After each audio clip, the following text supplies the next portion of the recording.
I'm going to turn on recording so that we can just share this with some interested folks later. I'm not going to go wide and sell this or anything goofy like that, but just figured it'd be something useful to share because people talk Yeah, about doing user interviews, and for obvious confidentiality reasons, like I can't share my recordings with anybody. that's right. Uh, but I I can't. literally do these all the time. Yeah. I just spent the whole day doing, well, I did 4 today and I did one yesterday, but I can't really go like sharing it and saying and asking for a critique on it. Yeah. Um, and doing this is really helpful. Yeah, just to see how somebody else does it, really. Now, what is one of your, what are some of the top things that you're looking to see? Is there anything that you're like hoping, I want to know how this works or that works, or any I guess outcomes that you'd like from this? I guess well, I've been really lucky with the interviews I've had in the last the last 5 interviews I did have been really good, and I've hardly even had to ask the questions. People have just opened right up, and it's more like been a prompt sheet where I've just gone back to check. Wow, they've kind of really gone into detail on that already. But sometimes you get people that are really kind of a bit closed, or maybe sometimes you think you've got detail, the in between questions where you feel like, oh, I got a good answer there, but when you go back and listen to your recording, you're like, damn, I should have asked them like some more in between questions. So Hmm. like, but it feels a bit repetitive sometimes when I'm doing the whole, and how was that for you, and explain, so tell me a bit more about what that was like. I'm like, God, I start to sound like really disingenuous. So if I can hear it from somebody else and see if it sounds like weird or if they have other techniques, um, I guess that's probably one of the big things. Yeah, The getting normal that. test. Yeah, does it feel normal when someone's doing it to me, or does it feel like probing and weird? All right, right on. Let's see, let me mute that. Okay, great. So you said you wanted to talk about Acuity, which is a scheduling app that you've started using. Um, what, why do you need this product? Like, tell me a little bit about your business and how you use it. Yeah, so the reason I needed a scheduler is, I mean, as you know, Matt, I still don't have a website, but I do need to be a little bit efficient in how people book in time with me. So it could be like sales calls, it could be I'm interviewing my clients' customers, and at one point I was creating long form content for a print magazine. So I was talking to like quite senior like VP levels at like companies like Oracle and Sage. So like being able to make sure I had like some way of presenting my calendar and not playing that ping pong over email, I needed something like that. So I went on the hunt looking for calendar Was there apps. like one particular experience you had that let you know this is time I get serious about this? Yeah, so it was at the time when I took on this long form, like this print magazine stuff, which was kind of a newish thing for me to do anyway. And at the same time, I was doing a web copy project, and the research for the web copy project and the voice of customer interviews was happening at the same time as trying to schedule these calls with these like quite senior people who are quite difficult to pin down anyway, like, and it was all just getting like too much, and I was getting confused myself about what I was doing. Kind of embarrassing. Tell me a little more about that project. Were you hired to write like magazine print, or what? What do you mean print Yeah. copy? So it's articles for a magazine. So they're a trade press magazine, and so like usually like 2,000 word articles, and I was uh, interviewing people about stuff that I didn't know anything about for a start. So that's already quite stressful. And the seniority level of the people is, although I work with CEOs and founders in my own business, somehow turning up and representing somebody else's brand on the calls made it a little bit more intimidating. And there was another reason actually. So because that client wanted their team to look big, and because it would instill some trust in the people I was interviewing, we set up an email domain as helenpeatfield@client.com. Mm-hmm. So then I had two calendars going on, and like things started to get really kind of crazy.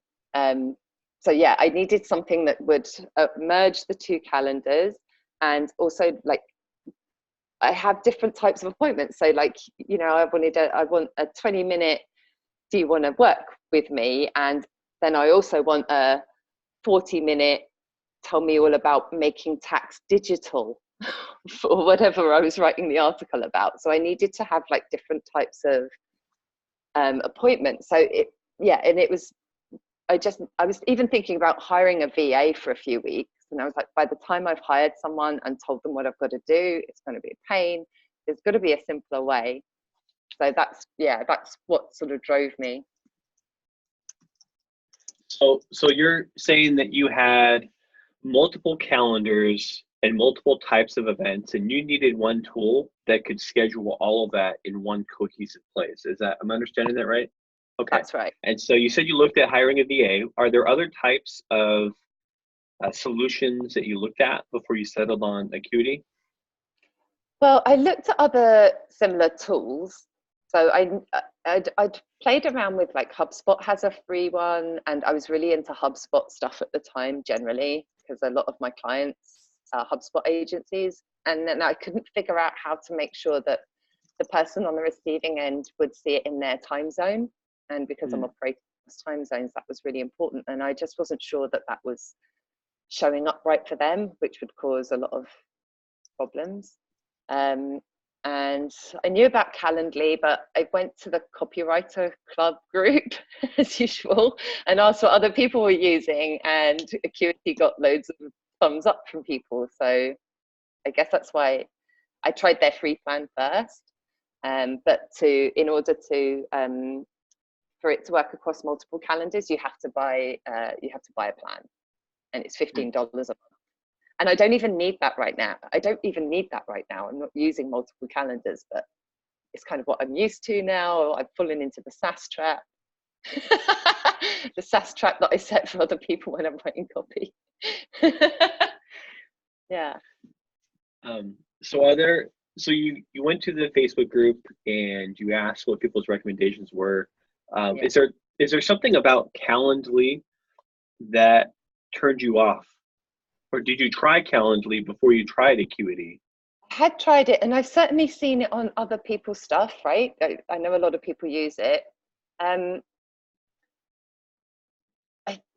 can't remember. I'm not sure. I think there was something I wasn't sure about. I can't remember it at the time. I think it felt a little bit like crayony, like drawn with a crayon kind of, versus Acuity looks kind of slicker.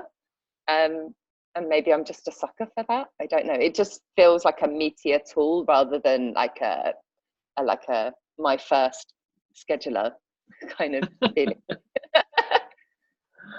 All right. And I was a bit lost in the beginning. So is that more about the website design or the product design or both? What aspect of that? I think it's the product design. Like, well, it's the interface in Acuity. Like I could see already in the free plan that there was loads of functionality that I think I might use in the future.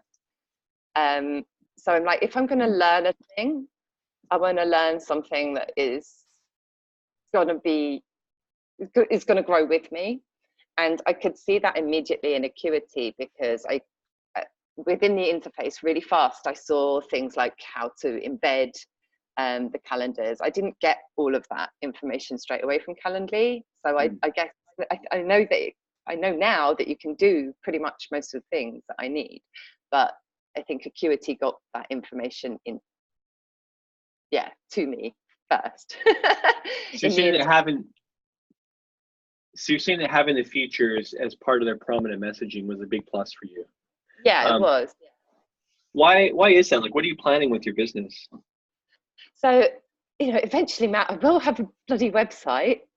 And I've also played around with the idea of doing some kinds of maybe some consulting, so that it's easy for people to like pay for book a paid session with me. And I can see that that's really easy to set up in Acuity. Bless you. You muted it and I've outed you as a sneezer. So I could see that straight away, that I could easily set up a payment, like for booking a call with me.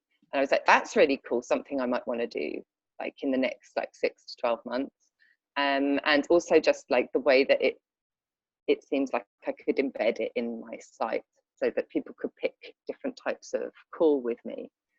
So yeah, that's one of my harebrained schemes that I hope will eventually happen, and I have the tools for it. Now, were those ideas based on something like a training or something that you've seen other people do that you wanted to model, or did you just come up with the idea when you first encountered Acuity's messaging? No, I totally stole that idea off of other people that are copywriters. And then when I saw that there, it kind of clicked. So I was like, that would make it really easy for me to do that. So I guess maybe it fueled the desire to do it, because I can see an easy way to facilitate it. But I wouldn't even need a website still to do it with the tool. I could just say, post something on LinkedIn. Who wants a 1-hour consult? Still wouldn't even need a website. People could just go and book it through a payment gateway in Acuity. Great. Is there anybody you've seen do this? Anybody you can think of right now? Oh, I mean, I don't know whether they use Acuity, but I know a lot of people that do paid consulting or like group courses or group sessions. Can't think of any names. Okay. Terrible. That's okay. That's okay. And you can always email after if you think of anything. Always more than happy to get this kind of information whenever you think of it. I totally get how that goes. Is there anything you don't like about the tool? Sometimes if I get stuck on something, because I mentioned feature rich as a benefit and something that I love, but because it's got so many cogs and moving pieces and bells and whistles, if there's something I'm stuck on, they've got like a nice help section, the kind where you tap in like some keywords. And I got stuck on a time zone feature, so that if I sent you a link that you would see it in your time zone. There's a button that is buried a couple of layers deep. I just couldn't see it. So I went and I started to look at keywords around time zones, and I got like 10 results on this page, all about time zones, quite heavy documentation, and none of them were the thing I was looking for, which is a really simple thing. So I ended up going back to where I always go, the Copywriter Club, and asked, because I know there's a bunch of users in there, and I asked users. And then, before this call, I thought, why did I go and ask in my Facebook group and not ask Acuity? Well, I looked at the page today before the call, and on the list of results, there is a little button there for like ask a question, but it's a grey CTA button over on the side, instead of being a big bold thing or a pop-up, like a lot of people using pop-ups now, like, hey, you still stuck, like timed, and it pops up like you're still looking for something, and it gives you a bot menu or a person. And now I think that's why I probably just went, oh, can't find the thing, and went off and asked other users. So that was it was a bit frustrating, because I had to go and ask, well, I didn't have to, but I went off and asked other users when I should have been really talking to Acuity and got that sorted out with them. And I had another similar thing yesterday, trying to reschedule something, because somebody did join the call but said they were in a real flap, and I said, no problem, we'll reschedule it. And then I had to go and do some weird custom thing. It like a button was grayed out, it said you can reschedule, but it was grayed out, like you can't actually do it. And I had to do some weird backwards thing. So like sometimes I get a little bit lost in there, yeah, but usually I'm able to sort it out either with a workaround or asking other people. but yeah, it can be a bit, I suppose, because of the feature rich, because it's feature rich, I can get a bit bogged down. I'm not using all of it, and I'm not a sort of power user yet. Did you ever eventually try to contact their support, or did you not need to? No, I didn't. No, I got the answers from my peers who use the tool, and someone who was even kind enough to like record a loom of exactly where to go. Another user, she's like, you don't need to. I was really frustrated. I was like, I'm going to ditch this whole thing. She's like, you don't need to ditch Acuity, and sent me a loom. That was another user. Wonderful, wonderful. Well, there's more questions that I could ask, but realistically, that's okay. I think we're at a good place, and I think this went well. So I think there's a lot of things. My first burning question, meta question about this is, did this seem normal or did I seem weird asking these questions and just sitting there? Nothing felt weird. It didn't feel weird to be asked those questions. So that's reassuring, right? And I also felt like I got into a flow. You didn't interrupt me, you know, because that's something that I always worry that I'm going to do, but with other people. And I was able to get into a free flow state where I was probably answering things that you might have on your list, because I started to go on because you allowed me. That makes sense? Yeah, and that's actually what happened. Where like your first question out the gate actually answered questions 1 and 6. And so Yeah. I'm like looking at my list and I'm trying to low key just see like what's happening, make sure I'm covering everything. And there are things that you've already spoken to. Yeah. And sometimes you need to ask another follow-up question, like when you've said, oh, I feel like I'm asking the same question a few different times. Does this feel weird? I've had interviews that went like that, where it's like, I'm going to ask this a slightly different way. And even though you're kind of asking the same question twice, the answer you get both times is different enough that it's worth your time. So, Yeah. and we got through most of it. Didn't feel weird either, because I do that thing that you did where you sort of repeat back like what you just heard, make sure you got the sentiment right. And that I noticed it because obviously I'm aware of the process, but it didn't feel unnatural either. It felt like a totally normal conversation. So that's kind of reassured me that we don't come across as probing freaks or parrots or like 2-bit counselors. Yeah. An armchair therapist, yeah. Yeah, how do you feel about that? Yeah. Tell me about your mother. Yeah. Cool. Well, let's see. That's good to know. No, I thought this went well. I feel like we need to sell this to Acuity and say, hey, we've got a customer research session for you. You can have it for $250. Yeah. Well, do you know what? I mean, yeah. I mean, why not? Right. It costs a lot of money to get that research done, right? Yeah. For sure. Cool. Well, I've got some little notes that I've taken about my process along the way. Warm up. We did some small talk before I started recording, so it's not going to be in the recording. But we had warm up. We talked about your move and the lighting situation and just what we had to work with.